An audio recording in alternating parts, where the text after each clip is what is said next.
ఏంటి నీళ్ళు ఎక్కడ అని చూస్తున్నారా? నేను ఈ వీడియో తీసేటప్పటికైతే కరెంట్ లేదండి. అంతకు ముందు రోజు నైట్ పోయింది. నేను ఉదయాన్నే ఈ వీడియో తీస్తున్నాను. ఇదంతా నీళ్ళండి. మాకు పక్కన సైడ్ కాలువ ఉంది.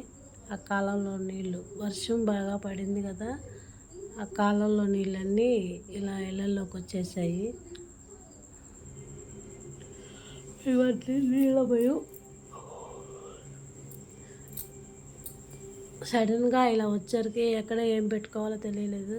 అట్లా నాకు కుదిరినంత వరకు సామాన్ తీసాను. ఇంట్లో కూడా ఎవరో లేరు, అందరూ బయటికి వెళ్ళిపోయారు పనులకి వెళ్ళిపోయాక వర్షం వచ్చింది కదా.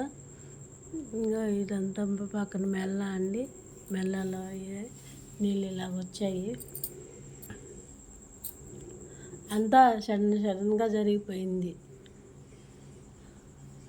కాల ఫుల్ అయిపోయి ఇలా నీళ్ళు వచ్చాయి. మా ఒక్కరికే కాదులండి, చాలామందికి వచ్చాయి. కనీసం ఒక 100 కుటుంబాల దాకా అట్లా నీలమయం అయిపోయింది. ఇది ఎక్కడో అనుకోమాకండి, మన పక్కనే, మన విజయవాడ పక్కన గుంటూరు జిల్లా అండి. గుంటూరులోనే ఇలా జరిగింది. ఇదిగో నాకు వీడియో తీయడానికి కూడా చింత చీకటిగా ఉండి ఏదో ఒక్కొక్క చోట బాగుంది, ఒక్కొక్క చోట అలా తీసానండి. నేను మీకు చూపిద్దామని చెప్పేసి.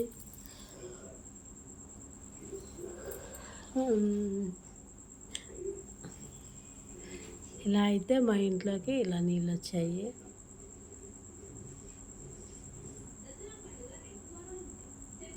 ఇదిగో పక్కన కిచెను, నా వంట రూమ్లో కూడా ఇలా వచ్చాయి. అన్నీ ఇలా పైకి ఎగబెట్టుకున్నాను. ఇలా పైన పెట్టేసుకున్న కుదిరినంత వరకు.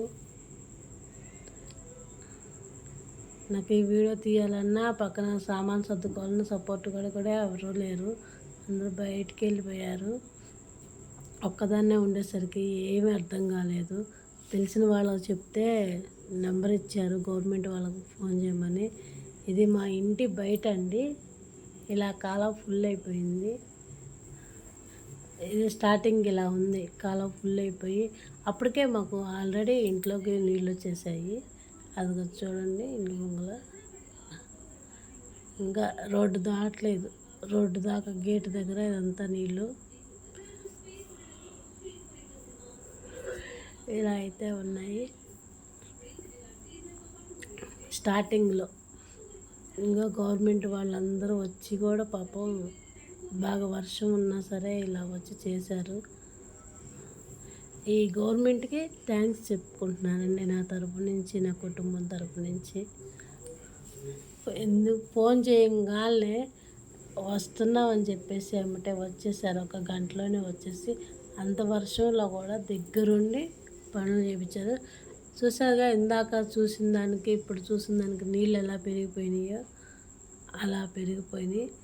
సాయంత్రానికి అయితే మరీ ఎక్కువైపోయినాయి బాగా నీళ్ళు.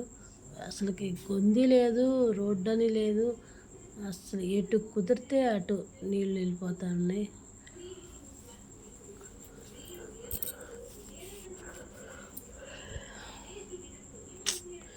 అందరూ ఇలా తడుచుకుంటా కూడా చేశారండి. క్రేన్ తీసుకొచ్చి దగ్గరుండి పనులు చేయించటం.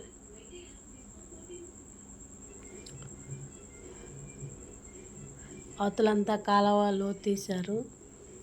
కతే అప్పుడు బాగా వరద ఉంది కదా, వరదకి తగ్గినట్టు ఏం అనిపించలేదు. తర్వాత మాకు తగ్గినాయి అనిపించింది అనే ఫీలింగ్ వచ్చింది. ఎనీవే, ఏదైనా సరే మనం ఫోన్ చేయగలనే అంత ఇదిగా వచ్చారు. వచ్చి వర్షంలో ఉండి దగ్గరుండి తీపిచ్చటం అలా చేశారండి. కానీ 100 ఇళ్ళు దాకా బాగా మునిగిపోయాయి. అసలు ఎంత అంటే నడుముల లోతు పైన నీళ్ళు అన్నీ తడిసిపోయి. ఇది మా ఇంటి ముంగల రోడ్డు అండి, ఎటు చూసినా నీళ్ళమయమే. ఇదే మా ఇల్లు, ఎటు చూసినా నీళ్ళమయమే. నీళ్ళు పాములు కూడా వచ్చేస్తున్నాయి. అన్నీ కొట్టుకొస్తున్నాయి అండి, మామూలుగా కాదు. గొంతులు లేదు, సందులు లేదు. కొంచెం వర్షం తగ్గేసరికి అందరూ కొంచెం బయటకు వచ్చారు. సాయంత్రానికి ఇలా తేలింది.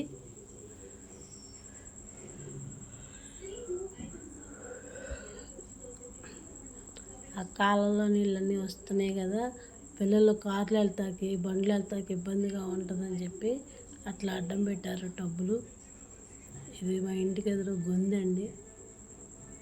ఈ గొంతులో కూడా ఇలా ఉన్నాయి, మెయిన్ రోడ్ల మీద ఇలా ఉన్నాయి. అసలు అమరావతి రోడ్డు మెయిన్ రోడ్డు మీద అయితే, అమరావతి వెళ్ళే రోడ్లో ఇంకా బాగా ఉన్నాయి. రామచంద్ర బ్రదర్స్ దగ్గర అసలు ఫుల్ అయిపోయి బండ్లు కూడా అయిపోయినాయి.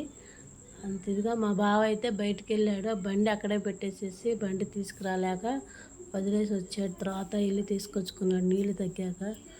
అంత వరద వచ్చిందండి, అసలు ఎప్పుడూ లేదు ఇంత వరద. విజయవాడ, శ్రీకాకుళం ఇంకా ఎక్కువగా ఉన్నాయి అంటండి, న్యూస్లో చెప్తున్నారు.